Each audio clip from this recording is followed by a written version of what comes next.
Um, Normally during the week I try to give updates. And I was trying to get everything out at the end of the week, but just with progress and how things are going, I'm just going to try to update y'all.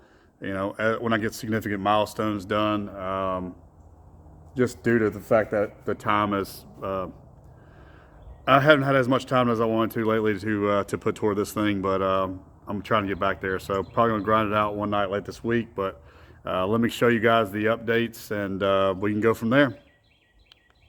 All right, so last week I showed you the valve covers and everything else. This week the sniper unit itself is actually on. Obviously the distributor was still on, and then I finished up the wild horses kit for the wires. So this side's nice and tucked. These are labeled. I've just got to make sure my timing's right for the Hyperspark, and then I'll shorten those up so it's nice and tidy, cleaned up. As you can see, there is also this nice radiator sitting here, thanks to Holley. So Holley sent this radiator and this fan combo, and it is sweet. I will not need any of the relays and everything. This thing came, out of the box, you connect it, it's ready to go. Everything is there, relays and everything. Normally you would have to buy that separately and make yourself a system or purchase one from somewhere else. It's already there. However, I do not need it, so I will be probably cutting it at the connector, and I will be running it to the PDM over there. So the PDM is actually going to control that, the temperature and everything when it comes on. So I will not need any of that. However, it is super nice to have it. I'll use it maybe on another job. As you can see, the attention to detail, just nice stainless steel, aluminum, shiny. Good mix of lots of different metals.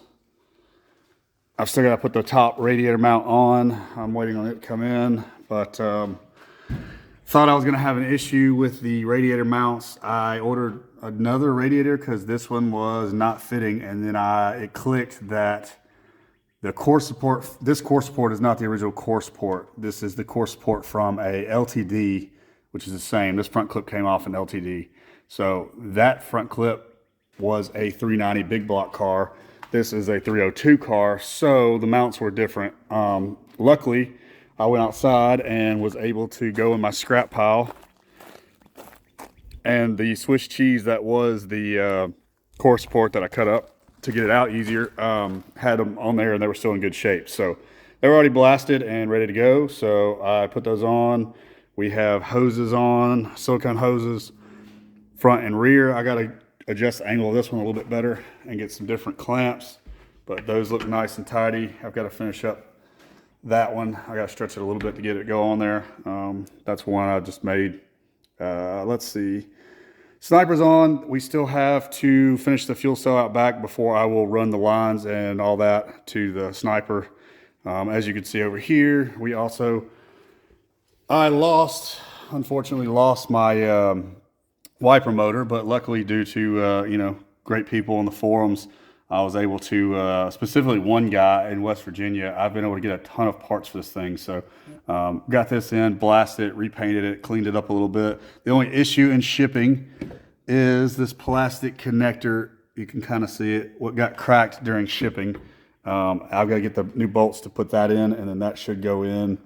Glaring in front of me is also this power brake booster for the disc brake kit for the front. So I've got to finish running the lines and the proportioning valve down there for that. I didn't want to do it with all this in the way. So now that that's done, essentially I can get this on there and get that going, and then hopefully we'll have brakes soon. Pink wire is obviously an ignition wire for the Hyperspark kit. So that pulls the ignition, so I'll pull that in. All this is also nice and tucked in, as you saw last time.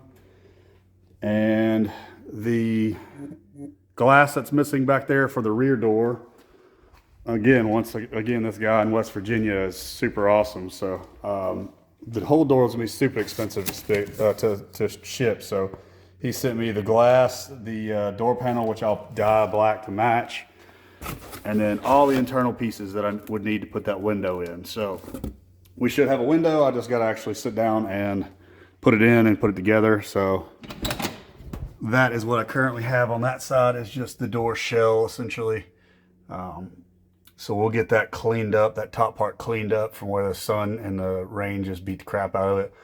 I'll get that panel on, so interior will kind of come together, and then we'll get some more work done back here, finish up the fuel cell, and then we also need to get up in here in the ceiling and finish the roof. So lots to be done. It's all stuff that takes small amounts of time, but it adds up to large things. Obviously, I don't know why I'm telling y'all that, because y'all already know working on cars, the smallest 20-minute job turns into like an hour and a half because you don't like how something is or whatever. So we still need to finish the Sniper EFI install, which is up there. Like I said, fuel lines to the rear and the pumps in the tank.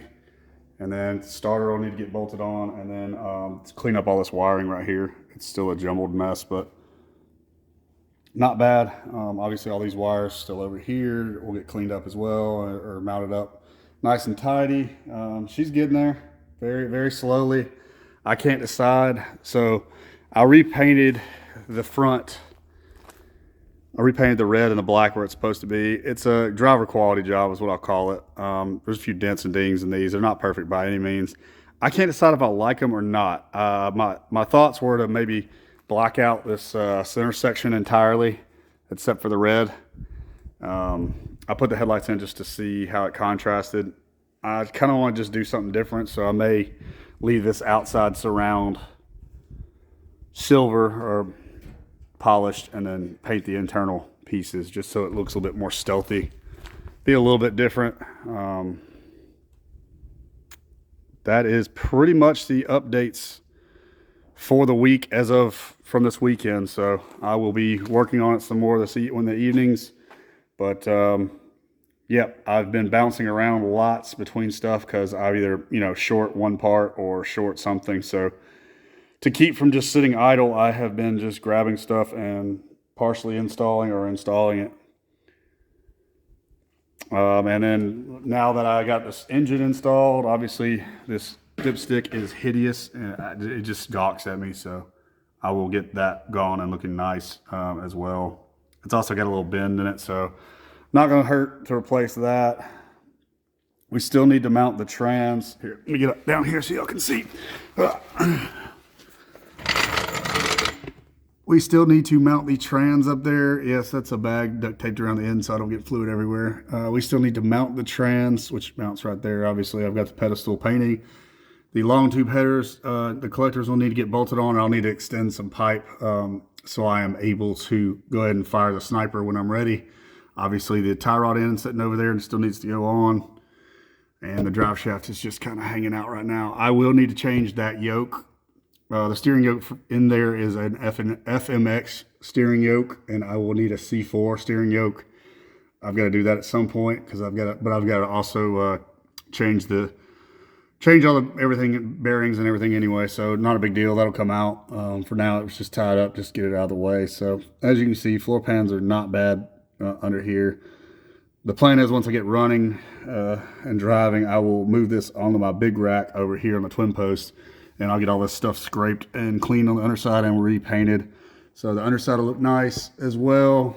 Obviously over there is a ton of rust in that floor pan in the back. We'll get that addressed. Might not be before, but we'll get that addressed. And then clean up the rear transmission. I mean, the rear suspension as well. So lots to do still, little things going on. So this engine bay is starting to look smaller and smaller now that I start adding everything in.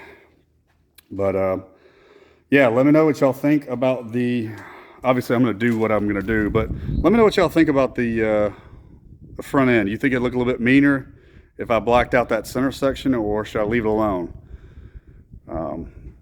I'm open to suggestions. I may, it may be that I have these extra grills that are bent all up, so I may experiment with those, and then if I like it, do it to these. I don't know. We'll see.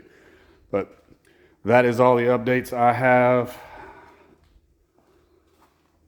We are slowly getting more and more boxes from up there done, installed. Obviously the roof patch is somewhat done. I've got to finish welding it up a little bit and then get the beer canning out of it. I got a little too much heat into it, which happens. You just got to know how to fix it. No change back here. For those of you that are new to my channel, the pipe will run from here over to here. I'll cut a hole in the body. It'll go out, and then another seal on the other side, and then up to the fuel filler neck, which I have the fuel filler neck, and it'll go into factory location, so that'll be nice. And then I can work on getting the glass in, which will probably be another night this week. I have not had a whole lot of time, but that's my own fault. So anyways, yeah, let me know what y'all think about the grill, and leave me some love in the comments on the progress. And for those of you that are just now joining me, because I know I have a few new subscribers, this is the 68 Ford station wagon that I am taking to Power Tour, building for Power Tour specifically. Obviously, I'm going to enjoy it other than that, but that's the main goal. So June 9th is when I'm leaving. About 2 weeks ago, I didn't even have an engine in it, and yeah, made lots of progress since then. So shout out to Holley for sending me all these parts. They're awesome. Couldn't ask for easier company to deal with, and super happy to have them. So, and of course, I forgot that I actually worked on this dirty Corvette. She needs a bath really bad, but the company's intake I'm running, which is Holley, they actually got rid of their intakes, and this carbon piece down low went on clearance. So definitely snatch that up real quick. Gives a little pop to the engine bay. The other one was plastic. Not really a huge deal, but just thought it looked nice. So, and then for you, those of you that hadn't seen the Corvette, this is a Corvette LS3. Cleaned up the underhood and the engine bay a lot. I couldn't stand the plastics and all the stuff under there that came factory. So cleaned it up. Those are Holley valve covers, MSD coils, obviously. And they bolt right to it. Long tube headers that are wrapped. I'll come back around here. Long tube headers, valve covers on this side, and catch can between the intake and all that. So tidies it up under here a pretty good bit, especially compared to the stock wiring and everything else. So this is it. I appreciate y'all stopping by. Stay tuned for more.